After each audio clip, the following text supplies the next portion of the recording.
Chelsea dropped precious points away to Leeds. Liverpool finally won. And Tottenham did not come out to play in the North London derby. This is Red Card Radio.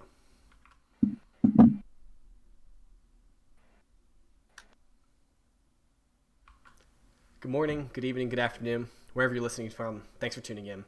Red Card Radio is a weekly look at the Premier League from four friends who support different clubs. My name is James, and I support Arsenal. Next to me is Brad.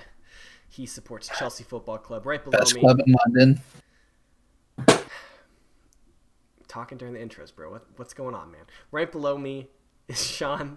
He supports the very sad White Lilies from North London, the Tottenham Hotspurs. And diagonally across from me, down below, is Tamzeed. He supports Liverpool. This is going to be our look at the Premier League after match day 29. Gentlemen, how we doing? How's everyone feeling? Sean, you feel bad. Tamzeed, you eel pain, right? Got everybody colored. Brad, you feel good? Feel decent. Everybody covered? All right. Yeah. Great. Same answers. Let's just keep it rolling. You guys are predictable. Predictable. We're going to quickly check out the table. Get that pulled up real quick. Of course, Manchester City still in first. Man U still second. Liverpool or Leicester third. Chelsea fourth. West Ham still fifth. Liverpool's back up to sixth after beating... help me. Wolves. Wolves, thank you. I had it written down. I just need to look to my right. Arsenal still in 10th. Tottenham's right above them, a couple points ahead. And the relegation got interesting this weekend, where Fulham actually did pop up into 17th for a couple hours before Brighton and Newcastle played. But that's where we sit. Everything is basically the same as it has been for the last couple weeks. So let's get into it. Things we're going to talk about today, guys. Leeds and Chelsea, of course. Arsenal and Spurs, the North London derby. We'll talk about that win Liverpool picked up and quickly touch on relegation. Have a quick chat about European football before we look forward to a couple FA Cup matches this weekend coming up and just a few Premier League matches to catch some of the teams up who have games in hand. But like I said, let's start with Leeds and Chelsea. Brad, I thought that this result was really bad for Chelsea. I thought drawing away to Leeds was not good. Tell me why I'm wrong. So result-wise, sure. It definitely didn't help us get that gap between West Ham. It means we're relying on you guys to beat West Ham to keep fourth. So, yeah, sure, a draw wasn't good. And, again, our issues are we're just not clinical enough, right? Like, we had the chances to win this game. We just couldn't finish. For whatever those reasons may be. But it was a fun game to watch, though. I enjoyed the game. A deserved winner of one side or the other, but a draw isn't terrible. It's still not an L. That's 12 games in a row without an L. That's 10 clean sheets. So, like, there's progress. But I agree with you that, an extra 2 points would definitely help us lock down fourth. So, from the outset, my standpoint after seeing that draw was, I think, fifth, you guys are in fourth. So, fifth, sixth, and seventh place teams could have surpassed you. I think the seventh place team could have tied you on points. After you guys played first, it was 7:30 in the morning, so you guys were the first game of the weekend. Everybody else still hadn't played yet. So, if everyone had taken maximum points, then you guys could have dropped all the way to seventh. Or at least tied for seventh. Of course, this didn't happen because Everton lost, West Ham lost, and so things didn't go the way that they could have. But at 9:30 in the morning on Saturday after the match, I was looking at the table. I said, "This could, turn around and not be good for Chelsea." Maybe I was giving teams both wins or something like that. Maybe I think Everton might have had 2 games in hand, and so I was giving them more points than they could have possibly gotten over the course of one day. But either way, when you look at the table, it got really tight. But then Everton lost and West Ham lost, and it was kind of like, okay, well, I guess we actually did make some ground with 1 point. It didn't murder us like it probably should have. Like, they there was our draw. Others didn't capitalize on us dropping points. They also dropped points, which happens to be lucky. It happens. Right, that's not the position I want to be. Every year in the Premier League is just like teams desperately do not want to finish fourth. I think, yeah, I think nobody wants fourth place, and everyone like does whatever they can to not finish in fourth. I think we jokingly refer to this as the clown fest for fourth place. Yeah. How everybody just decides to fall apart whenever fourth place is on the line. Nah, I'm good. I'm gonna take a week off. Yeah, it's absolutely. So I thought this was a bad draw. I don't think it was I don't think it hurt us as much as it probably could have. And looking if those teams won, then yes, this would have been a really bad draw. Go for it, Sean. So do you think that you just sat back and absorbed Leeds? Because they don't change their style. No, so we do you couldn't just think finish. You sat back and absorbed? Do you think you just No. misplayed? We had possession and we had opportunities. We just couldn't finish them. I think I was both ways though. I think like Leeds had a couple of terrible game. Because you said Brad said I thought it was a good game, and I could see Tim's rolling his eyes, and that's where I was going. Yeah, next. dude, I woke up at 8 a.m. to watch that second half. It was terrible. There's a couple. Mendy had at least one great save, if not two, and then most of our shots just went right at the keeper. So mid, like just such a distinct lack of like. It's what happens when both teams press very high, and it turns into this. The entire game's played in midfield. Like, yeah, this becomes this like awful game of pinball. Yeah, I was going to say that. Not it's just not fun to watch. Like a two-team 50-yard, just we're just going to pass it around the mid. It just wasn't fun to watch. Like I was just tired, and I'm like, oh, that was terrible. Yeah, because Leeds aren't going to back off their style. Yeah, it's just the way the matchup worked. It was not fun. And Tuchel's good enough to play different styles, but I didn't know if he was going to. So it sounds like he kind of didn't either. I mean, when you're a bigger club, you force your style onto other people, right? Yeah. So he rolled his style out and was like, "Here's my Wayne. Let's do it." Yeah, they both kind of like collided. Yeah. Go anywhere. There's the same thing that happened in the Southampton game too. That also ended 1-1. So it's just dire because it just after a point it just gets to a point where they're just all like it's pinball and it's like it reminds me of like when two Rams just kind of are just like hit each other and then they just back up and do it again. Okay, well let's keep it rolling. We'll talk about the North London derby next. Of course, I'm quite happy. I thought it was I thought it was a great game, but Sean, I think you got something you want to get off your chest, something that I do. Important for you to get out tonight. Here's what I want to say. Was the Lamela goal good? Yes. I'm not going to sit here and say it was a crappy goal. Here's what I'm not here for. Goal of the year. Oh, he's probably going to win the goal of the year on this. It's embarrassing. He might win goal of the year, and that should not go in the trophy case. It should go in the dumpster because he can't use his right foot. He had to Rabona it because he can't use his right. Well, how long has he been a professional? Like 13 years? 12 years? 13? Something like that. He's like 30 years old. Nowhere in there you picked up a right foot? I'm just going to tell you this right now. It doesn't matter if he has the right foot of fucking Cristiano Ronaldo. No right-footed shot goes in that net. None. You lose in even worse fashion. No. You get your nose rubbed in far deeper in the dirt. That was the only thing I was going to say once I watched it from a couple different angles. Because he plants inside the ball, because he is so left-footed, Partey slides slightly to the right and opens up to go between his legs. Yeah, the thing about it is like Arsenal. Leno just stands there because he's expecting something. Yeah, like Arsenal had it perfectly. They shouldn't expect something else. He can't hit it with his right. They should expect a Rabona. You can't expect a Rabona ever. Like you can't like he's you he's can't game plan. if you took Aaron Robin and took 75% of the talent, that's Eric LaMelo. I think you have to add a little bit more. Pizzazz because he's South. No, I was gonna go with Just like because he does have more flair. Aaron Robin was kind of straightforward. well, no, I guess Like he just kind of like ran straight up the sideline, cut in on his left, and then score.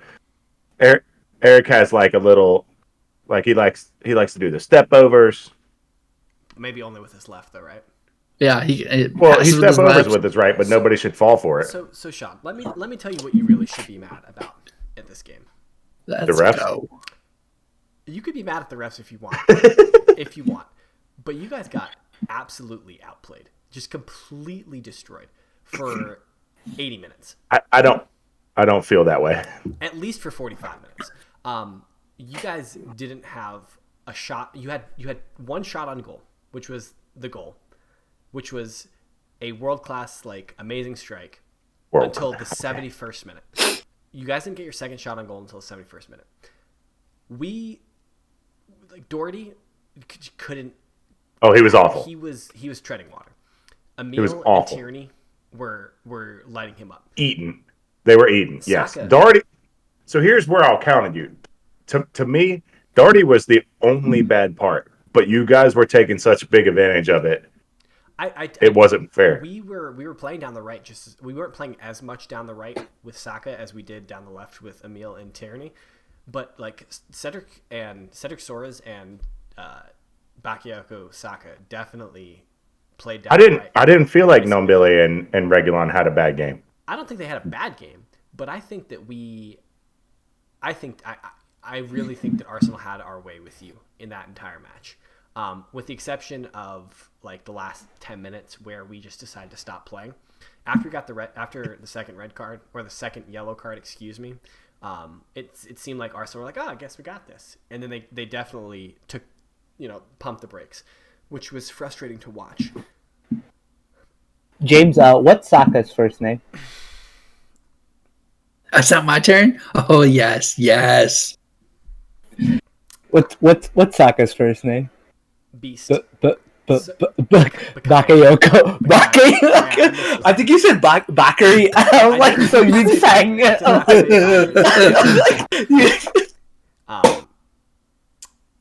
I had to Google that to double check if he. I just spoke. It's Bakayo. Dude, like I don't see. So yes, I think Tottenham fans definitely have cause to be upset about the penalty. It was soft. I don't care. I could not care. Like it's flat. I don't care. My personal favorite thing about that penalty is that if Lacazette was a good forward, that's not a penalty. Right? It's only because he's an idiot and he completely skies the shot that it becomes a mistimed challenge. That is because if he actually connects the way he wanted to, his tackle connects with his foot. Like it's just really funny. I don't care. I couldn't care less. I know. Yes. Embrace the shithouse. Arsenal have been hard done by VAR and by ref decisions all season. So it's about time we got one, and it couldn't have come against a better opponent. I couldn't believe they went to VAR and still thought, you know what?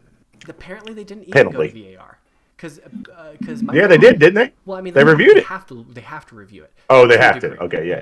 But Michael Oliver's immediately on the radio to Paul Tierney and saying, I had a perfect view of it. I saw like it, and he was you could see Michael Oliver right after he points to the spot talking in his earpiece, and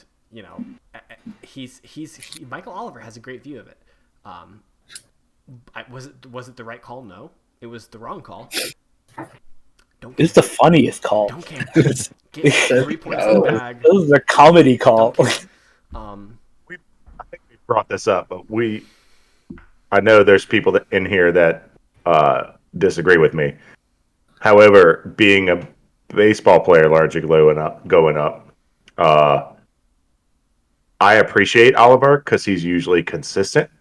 So he's one of my favorite referees. And I know there's a few in there that do not like him. But I appreciate Oliver because he is usually consistent. That one I just happen to disagree with. I think he's probably the best English referee. Okay, I thought you and Tamsy were on record of saying you don't like Saying his the best style. English referee. Well, yeah, all right, there. I don't want to say we're not saying it. Right. It's still bad. Okay, so maybe that was my misunderstanding. It's still bad. It's just the best English. The bar is over here. Yeah. There's a very low bar for that, but I do think he's the best. Who has the best refs then? Since my guy Howard Dean retired. Howard Dean. I did like my boy Howard Dean. I like that. Yo, it went Howard Dean, Clattenburg, Oliver. There we go. That's a succession of top tier English referees. Wow. Turn up next week for our hierarchy of English refs. Craig Pawson is last. Howard Dean. Yo, I liked Howard Dean. Howard Dean, yeah. He was a decent referee. He would throw yellows with flair. I'm pretty sure it's Howard Webb. No, Howard Dean. Yeah, it is Howard Dean. No, it's Howard Webb. No, it's Webb. No, Mike Dean. Mike Dean. Mike Dean. Did I say Mike Howard Dean. Howard Dean's the biah guy. Yeah. On the. It's all two clangers in the day. James having a full-on Arsenal style collapse here. Yeah, Howard Dean was the guy on the political trail who went biah. Yes, Howard Webb. Howard Webb. That's what I meant. It was Mike Dean who you're thinking of, the bald guy. He would give people yellows like this. No, I'm thinking of Howard Webb, which is a referee before your football. Oh, well, I like Mike Dean. Yeah. Let's have a. I don't like Mike Dean, but Let's have a Mike Dean. MTV celebrity death match. I'm pretty sure Mike Dean's wife doesn't like Mike Dean. Nobody fucking likes Mike Dean. Apparently, Sean likes his gamesmanship. Like his player. I like his pizzazz. So. Oh yeah, he does. He does have a lot of pizzazz when he's delivering his. Yep. I love it. Can't just like give you a penalty, like bro. Nope. It's got to be the star of the show. That's what English refs are known for. They're the stars of the show. But get in the bin. I don't care. No, I have no feelings for you. What's up? I didn't think there was anything wrong with the approach that Spurs had in the game. I thought that was fine.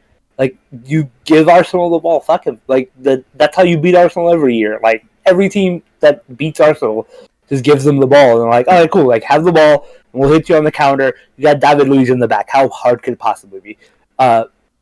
That's normally a fair assessment, but right. Spurs didn't play at all in the first 45 minutes. Right. There were two... so fundamentally, if it was me, when Son went off, I would have probably put Dele Alli on instead of Lamela. But I understand the reasoning for fucking playing Lamela, right?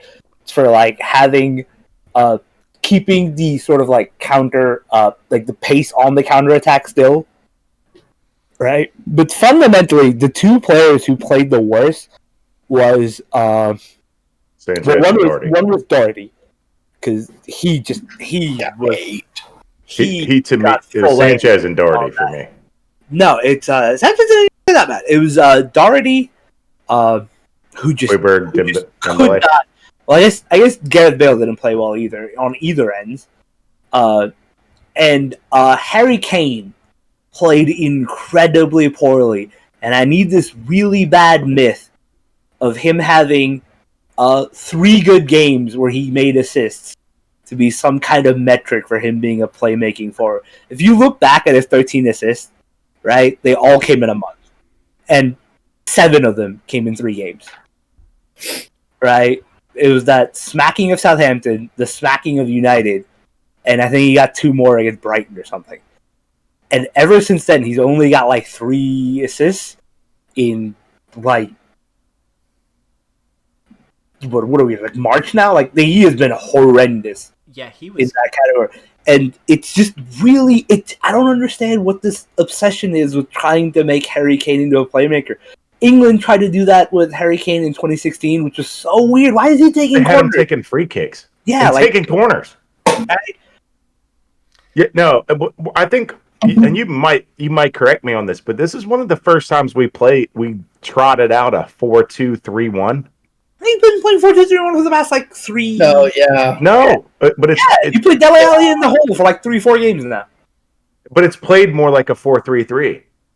Is what it's felt like when they play on the field. It's like a 3 up top, unless your Son and Bale just play push up.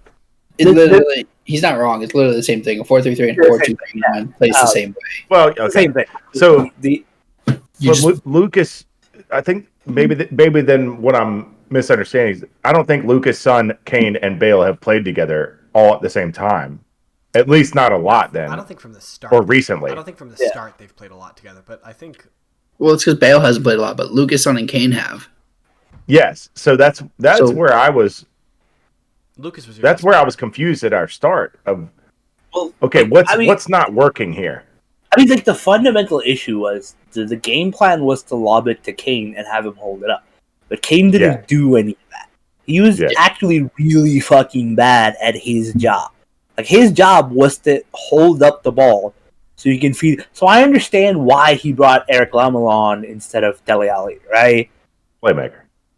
Well, no, because like the movement, the ball, cutting, and has it to running beyond the cutting, right? But like that's what Kane did to Son. That's how he got all of his assists before. But it's like but it's just like it's just a bad like. I don't know. I don't agree with the idea of Harry Kane as anything more than a pure poacher. Like he should be played as a pure poacher. Like it should be exactly that. There should be no reason why Harry Kane comes pretending he's Benzema or something. Like I think he had one touch in the first half.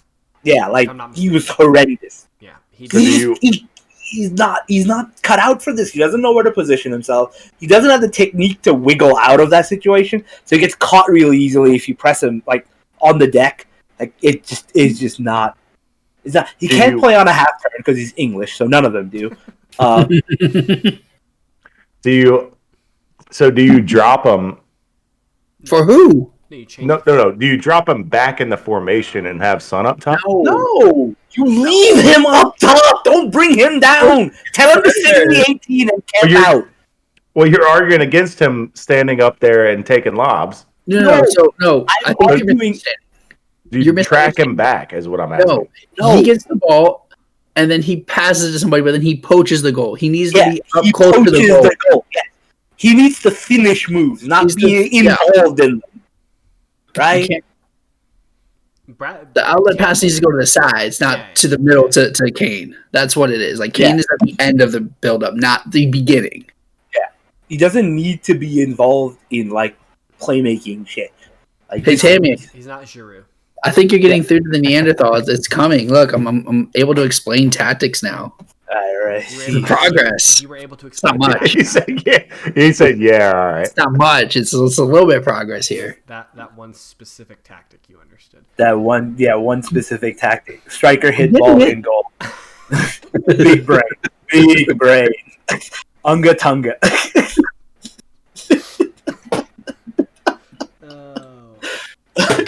All right, big brain. So Liverpool gets a win, but can't do it at home. Huh? Yeah. Oh, dude. Fabinho in defensive midfield. Turns out if you play your players in the right position, they're really fucking good. Who knew? Who fucking knew? John Henry certainly did not know this. No, he clearly did not know this. Apparently, Jurgen Klopp didn't know this either. Turns out if you play Thiago Alcantara higher up the field, he's very fucking good. I believe that every time he plays, it's his fault. That's what I've been conditioned to believe after reading Twitter for 15 minutes, is that he is the problem. Yeah, Thiago's the problem. Thiago's the problem. Oh, yeah. It's amazing how well we play when players play in the right position. And somebody please slap Sadio Mane. Just shave his head off. Like, I'm tired of seeing these implants. They're not going anywhere. He's not going anywhere. Just shave it off, bro. Like, it's a losing battle. Like, this one's a losing battle. Just give it up. Just Mike Dean it. So, game leaves you 5 points off fourth. That's close since striking distance. You guys don't play Chelsea again, correct? You guys have played both your Chelsea games? Yeah. Correct. I'm hoping for a Atletico remontada tomorrow, because I feel like that'll send the Chelsea balloon crashing down.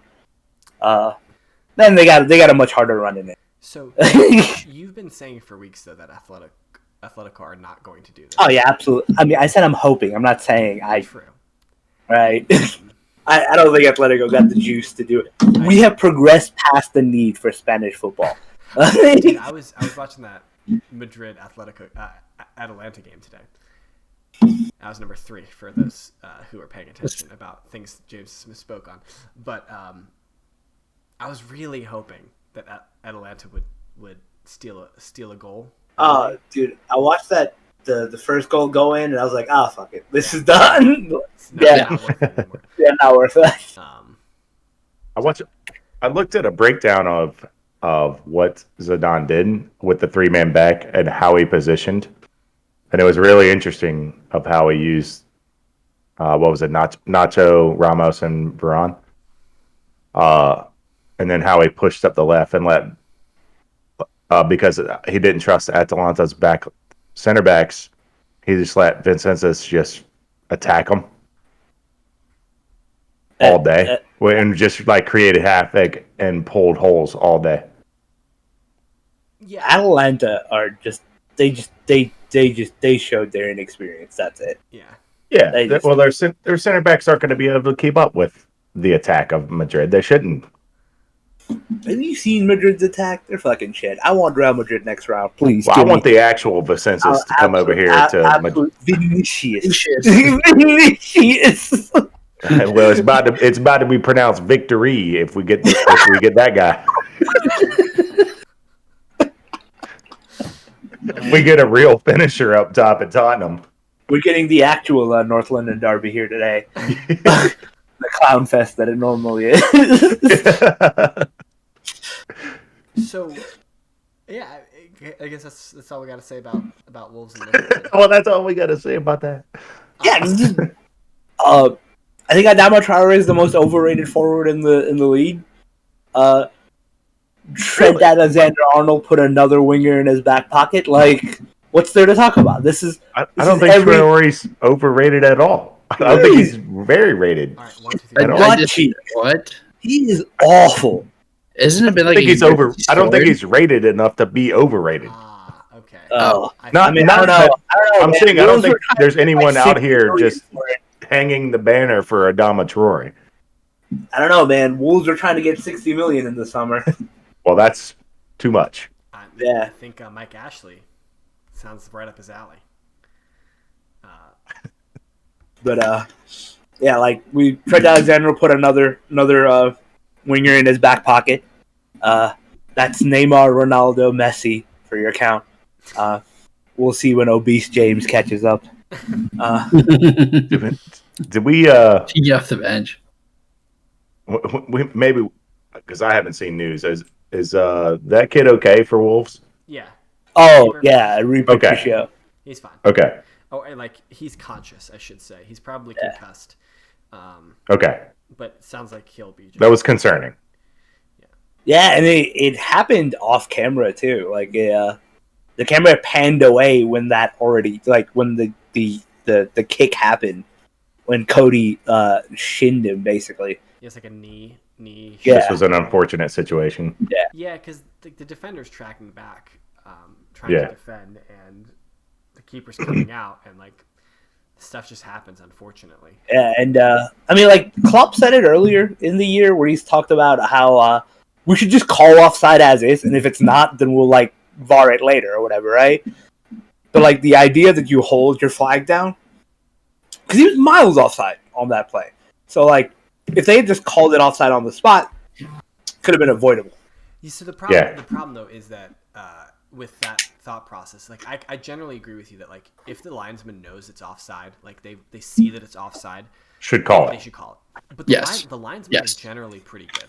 Like when like there aren't generally like super glaring errors. Like that's like 1 or 2 a season that there are like super bad glaring errors on offside calls. And I'm talking like before before VAR. Like there were close ones that you could debate and be like, maybe the linesman should have gotten that, and like that's what you hope VAR clears up. But the problem is if you're saying we need to have linesmen just call offside like they used to, you know, you've got people they stop playing when the flag goes up, and what happens when they're wrong and the play stops, the goal doesn't happen, and now, you know, and they so I feel like as linesmen, if it's clear and obvious that it's offsides, there's no reason to wait for VAR. No. Right? Like if it's clear and obvious, throw your flag up. Yeah, it was like if there's a chance that you're wrong, keep your flag down. That's yes, and a judgment call that the ref should be able to make. But the problem is then you're adding a level of subjectivity, like a secondary level of subjectivity to it. Like is this close enough for me to maybe like second guess myself, or am I clear? Because then you get to a point where you know the Mike Oliver situation where he's like, oh, this is clearly a penalty and he was wrong, but like he was so adamant about being right that like the wrong decision was made. Yeah. He overruled VAR. And so what happens when the linesman, like you're asking them to take another, it's an easier solution to just say, okay, recognize that it was offside, keep tracking down the line, and then once the opportunity to score, once the turn of play moves away from that, then put your flag up. That's a more elegant and easier solution, in my opinion. I agree with you. If they're miles offside, throw your flag up. But I think adding another level of like subjective, you know, like, oh, did I get this right, or am I maybe, you know, it seems easier to just do it the way that they're doing it now, and it's an unfortunate circumstance that Patricio got kicked in the skull, but that's the first time this season it's happened. Well, second down the wall. Yeah, well, but that was a different situation. Yeah, no. Unfortunate. Yeah, I mean, yeah. I'm not trying to say that like I hope this never happens, but like I think that the solution, I think that the solution that they've come up with hold your flag until the turn, like the course of play has moved past the goal scoring opportunity, and then flag for offside, I think is a better solution than, because I forget which game it was, but it was actually your boy Mike Dean. Sean, I think it was this season. It was Arsenal was playing.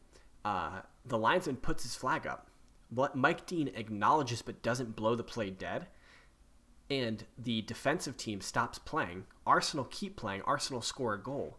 VAR like checks it, and the linesman was wrong. And this defense just stopped playing because they saw the flag go up, and Arsenal get a goal, like a very easy goal. So like, well, then that's just got to be the linesman and the refs on the same page, is what it has to be. But that was the breakdown there. That was done right, other than Mike Dean not blowing his whistle. But the ruling was wrong. What do you mean the rule? Yeah, like the guy playing his flag was wrong. Linesman was sure. wrong.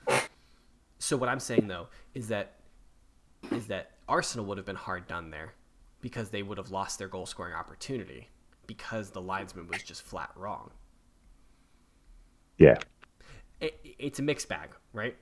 Yeah, it's both. It's both. I think what they've told the linesmen to do is frustrating in certain situations, but the best decision they could have, like the best instruction they could give them. I think it's also frustrating. I don't want to spend too much time on this, but it's frustrating for them too, because you have to constantly second guess yourself. Exactly. So like they're not allowed to just do their job. Yeah. I don't know if I'd want to be a linesman right now. Like they're directing them to not do their job. Yeah. So I'm sure it's frustrating for them. And it's never good when you, like, these guys don't want to be wrong. Like Mike Oliver didn't want to be wrong on that penalty. He's going to look at it. He's going to look at it after the game and be like, yeah, that was kind of not a penalty. So he doesn't want to be wrong. Yeah. But in the moment, he thought he was so right. So it's same with these linesmen. They don't want to be wrong. They don't want to affect the game. I agree. All right, let's talk about relegation real quick. Fulham lost to City. Brighton beat Southampton, and Newcastle drew again for the third straight game. Leaves us with Fulham still in 17th, Newcastle's in 18th, and Brighton's up. Fulham's in 18th, Newcastle's in 17th, and Brighton's in 16th. But both Brighton and Newcastle have a game in hand on Fulham. But interesting. Coming up this weekend in the Premier League, Brighton and Newcastle play. Fulham play Leeds coming up this weekend, and Brighton play Newcastle, host Newcastle. So if Brighton beat Newcastle and Fulham beat Leeds, Newcastle are going into the international break in relegation, in the relegation zone. So what do we... it shortens our relegation talk because West Brom and Sheffield are relegated, out of here. Yeah. Well, yeah, we know that. Sheffield are especially done now, with Steve Wilder gone too. Yeah. Oh, wait. So who Tamsy? Chris Wilder. There we go. Boo this man. Boo this man. Chris Wilder's gone. Chris Wilder took his 11 points and his 3 subs. And went out because he didn't want a director of football. Because people questioned why you'd spend $50 million on Ollie McBurney and Rhian Brewster and sit them both on the bench. Apparently, that was a line too far to cross. Yeah, so they're dead. We're not going to talk about them anymore because they're going getting relegated. But it is really spicy, that 16, 17, 18. I think so. Because Newcastle going down is just going to be pure comedy. Yeah, because I want it. Clearly, I want it because I called it 10 weeks ago. It's however long. The Rafa Benitez vindication party. Right. But I just also personally felt, and I made this point when I don't think it was 10 weeks ago, but it was probably 7 or 8. No, it's close to like 9. It was a long time ago. But I felt not only about how Newcastle were bad, just that I didn't think Fulham were bad enough to get relegated. So I thought it was a combination of the both. It was Newcastle are very bad, and I don't think Fulham are accurately represented by their placement. See, that's the funny part, because Newcastle on paper are not that bad. It's just Steve Bruce's shit. Steve Bruce is just mountain piled for shit. This is why this man got a cabbage thrown at him. Makes so much sense. Yo, like, it'd be interesting if there were fans this year, like how much hate Steve Bruce would be getting in the stadium. Oh my god, yeah, right. Those Geordies are insane. It would be vicious. Yeah, it'd be vicious. Yeah. Maybe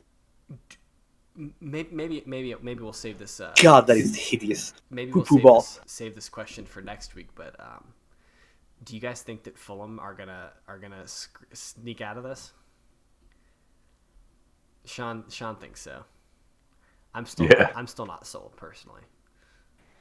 I don't think they're that bad. I think I don't think their results accurately reflect it. They're not good enough either. They're not. That's the problem. The best thing about Fulham is Scott Parker's gray jacket. And the last week that he wears on top of his jumper. I don't fucking get it. Like, is this man trying to look like a Batman villain every time he goes out? Like, and the last week is Fulham Newcastle. Is it really? Yes. Yo, I'm here for that. Spicy. So spicy. That is poetic justice. Yo, isn't it? That's gonna be a good. That might actually be the game that decides who goes up, who stays, like who goes down, who stays up. I hope it is. Oh, same here. I want that to be the thing. I want them to be tied on points going into the last week. That's what I'm hoping for. I want some spiciness. That'd be good. Or like one of them's up by 3 points, but like the goal difference is just enough that like it's like a 2 goal difference. Yeah. So like you got to push for like a win and win by 3 goals or something like that. That could be interesting. Anyway, well, catch us next week. We might Cross that bridge. might Yeah. have some interesting stuff next week for that. European football. Do you guys have anything you want to talk about? I just need us to survive tomorrow. That's it. I just want Chelsea to survive tomorrow. What's the aggregate score on that right now? Is it 1-0. 1-0 away. Yeah, so It's like 1.1. I'm hoping for a 1-1, 0-0. I'm here for it. All right, TMZ, try it again, Brad. Brad started talking over you. Oh, fuck Brad. What do you I hope? just said enough. I'm hoping for an Atletico comeback. Okay. It'd be great. It'd be good to see. Good to see. Sean, what happened in Spurs Europa League tie last week? I honestly don't remember. I think we went 2-1. Who'd you guys play? Zagreb. Oh, that's right. And you guys have to go to Ukraine. Yeah, let me check it out. No, we won 2-0, not 2-1. Good. So I that was around the time I was super cynical because I think we had lost 5 in a row, or not won 5 in a row. You guys won 3 straight games going into. Yeah. All right, it's Going into coming that. off bad times. All right, there was a lot of bad times. I'm not hopeful. Because, like, So, but now Honest we got some pretending he's a Liverpool fan. he's trying to. turning wins So now- into losses. Yeah, Now like the series bucket confident. of losses isn't for you; it's for me. just We're collecting yeah, four just close, teams worth of, I'm just hoping for Anfield losses. closing out the leg at this point. Let's just get to the next round, close out the leg. We got we have 2 home goals, so we need to keep that in mind. Well, the thing that's nice about it is that they can't score any away goals anymore, so Yeah, that's a good position to be in.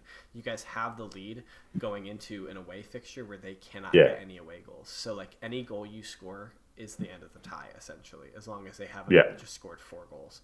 I just want a weekly reminder that Fat Frank is still in unemployment, and Steven Gerrard's in the quarterfinals of the Europa League. Hey, Frankie just had a baby boy. The next Chelsea legend. Cool. One more check he gets from unemployment. another 1,400. Get an extra stimmy. Yeah.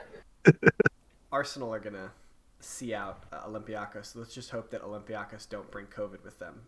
I like that y'all have been slumming it in the fucking Europa League so long that this is an actual rivalry. I don't necessarily. I don't subscribe to the idea that it's a rivalry. The other team I want to draw outside of Real Madrid, because Real Madrid is the weakest team to draw, right? They're the most get-atable, right? But the other team I want to draw is Porto, because beefing with Portuguese dudes for the last 2 years was the absolute peak of. We literally stole Ale from Porto.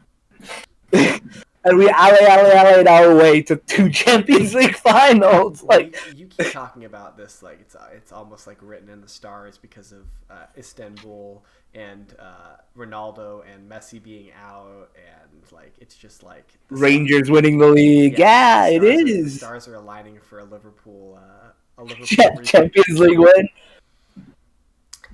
We just look better in Champions League nights. Everybody just looks more switched on, more like they want to play more or whatever. Well, that's the thing. Like, it's easy to get turned off when you're not fighting for the title in the league, but then be like, okay, this is the Champions League, and like understanding that you're playing against the best teams in Europe and like going for it and being like, let me show myself here. Yeah. The season that you guys won the Champions League but finished second in the league, every week, every game was impactful, right? And so you couldn't take a single game off. And you didn't. But like this season, it's like, well, you know, the league is what it is. The problem is going to be when you like, you know, if you get knocked out of the Champions League, then being able to take that like that mental like uptick that you have for Champions League ball and apply it to the remaining Premier League fixtures, which I don't know if you'll be able to do. Because you haven't. Oh man, we are Diego Jota FC. We are purely Diego Jota is the second coming of David Villa. Yeah, you think so? Yeah, he's the second coming of David Villa. Man does not. If we had Firmino in the 9 against Wolves, we don't score. That's it. Probably true. Yeah, he doesn't even hesitate. Like, gets in the box, shoot. That's it. End of. Like, Yeah. none of this. Should we? You guys want to look forward to some fixtures we have coming up? So this weekend's a little, like I said, it's a little strange. We've got an FA Cup weekend, but then we also have some catch-up Premier League games.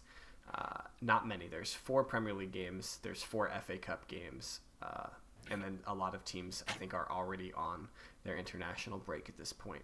So after this weekend, there won't be any Premier League football for almost 2 weeks. But so the FA Cup matches that we've highlighted, Everton are hosting Man City, and Leicester are hosting Manchester United. Any thoughts about those games, guys? I hope Leicester claps Man United. Me too. Let's do it. Make my day. No. City keep marching on for their quadruple. Who cares? They'll get clapped by whoever they play in the quarters. You think so? This is the quarters. Yeah, they'll get clapped by whoever they play in the quarters. Baldy's gonna overthink this and just get clapped. It'll be great. Everton beats City. I don't think so. I think this is the quarters. I think that No, I'm talking about the Champions League quarters. Who cares about it? Oh, we're on FA Cup now. We skipped over. No, he's talking about the quadruple. City's road to the quadruple is in the FA Cup. It's the Champions League. Of course, but you like we always say, you only play the game that's in front of you. The game that's in front of them right now is Everton. Do they beat Everton? Yeah, I think so too. I think so. This isn't where their quadruple road stops. Agreed. It stops with Tottenham. Oh yes, I agree with that sentiment. I didn't understand it. I didn't understand what you meant, and then I realized we were talking about the World Cup. They might win their treble. They're not getting the quadruple. City are gonna win the League Cup like 5-0. Can we talk about Sean's transformation here from like the past 2 weeks to now? We won some games off of a terrible loss that like nobody really played. I'm not even that upset about it. And it was a poor performance. About the 4-0 and the 4-1 win than he is about the 2-0 looked good. The 1-0 did not. That's why I was pooped. I was your pooping on him. This is just amazing here, and I'm so like, how are you this happy? Let's think about things that have made Sean upset. A 1-0 victory. Yep. Yep. A Rabona. Yep. Get that out of here. Things that have made him happy. A 2-1 loss to Arsenal in the North London derby. I didn't say happy. I guess he's okay. I didn't say happy. I did not say happy. We're losing. Yeah, it's okay. I'm just not upset really about it. Poorly. All right, man. I don't know how you're not upset about that. But anyways. You do you, Sean. I will. Premier League games. The only 4 that are happening this weekend. Fulham are hosting Leeds. Brighton is hosting Newcastle, like we talked about. West Ham is hosting Arsenal. And Villa are hosting Spurs. Brad, tell me what's going to happen in the Fulham Leeds game. Leeds claps back. Keeps Fulham down. I think it'll be a fun game. Leeds is always a fun game to watch. I think we've all decided that it's appointment football. I think we say that every week. You specifically say that. Oh, it is. And I'm with them. So sorry. It's appointment John and I are football. both like It's in Leeds Brad's thing to watch. It's in Brad's Rolodex of cliches he pulls It'll from be a our fun soccer. game. Yeah. Correct. Appointment football. That's actually what Sean said last week. I was repeating Sean's statement there, Tammy. So no, I did not get it from Reddit. I was more making a joke about the fact that like you keep talking about things as it's going to be a fun game.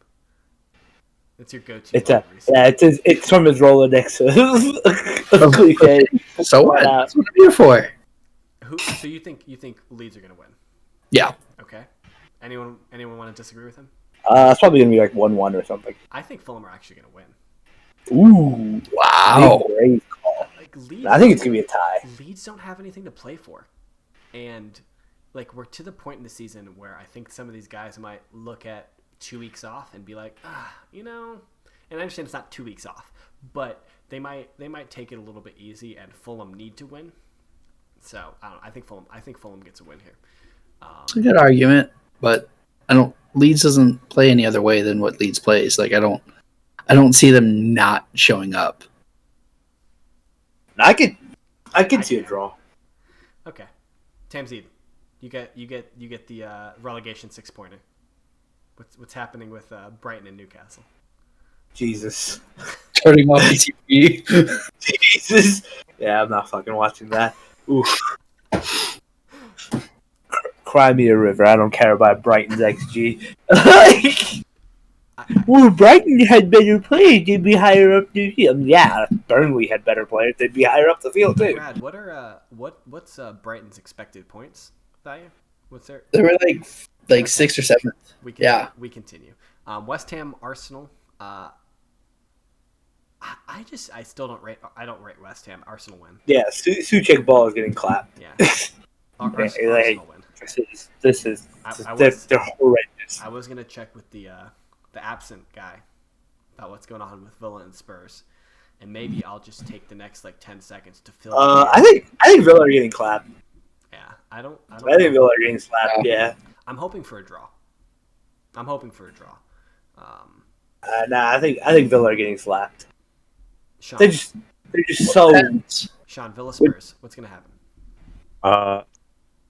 Well, my thought, just looking at it on paper, is it's probably going to be a decent game as far as stylistically.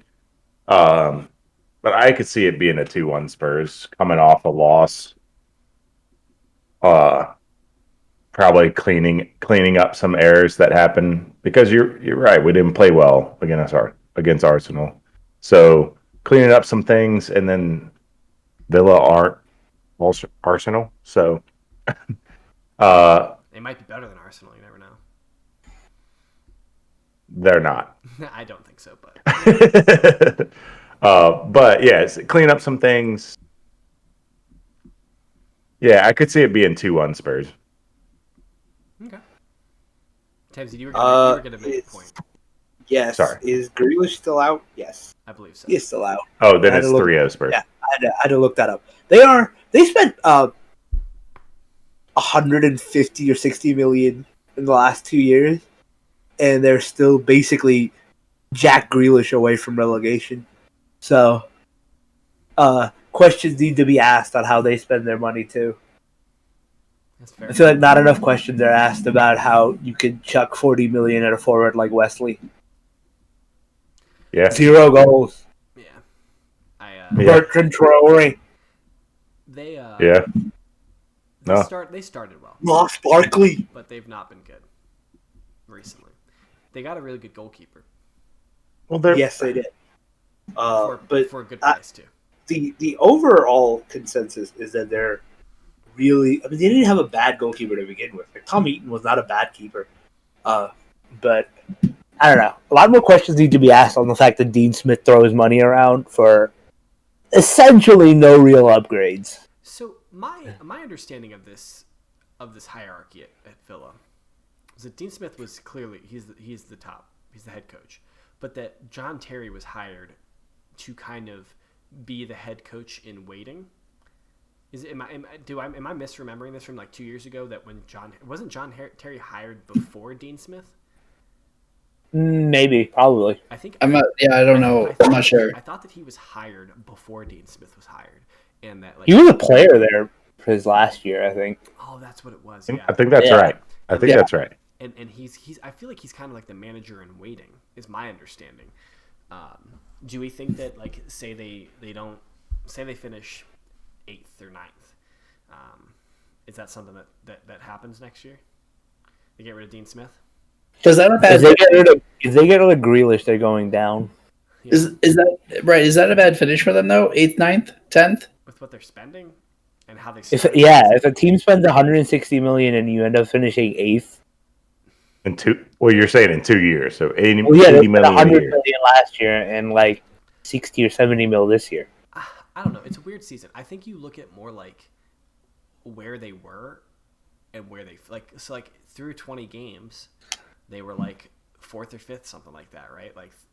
And they've tailed off over the last. So, yeah, that's what I'm saying. It's a Grealish. Ever since Grealish got injured, they haven't won. They haven't won in 4 games now. Yeah. So well, I think James's point is, for Aston Villa, are they expecting to win the league?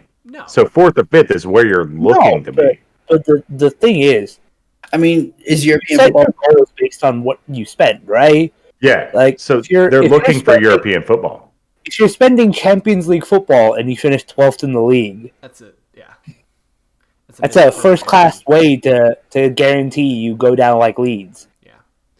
Like, So their ambition is clearly European football. yeah, With the clearly way European the way they football. spent money, that's their ambition. That's their goal. Their goal is to finish 6th probably, and 7th is acceptable as long as 7th doesn't steal the Europa League spot, or I should say as long as the FA Cup winner doesn't steal the 7th European. place. Yeah, That's what I meant. Like happened last year.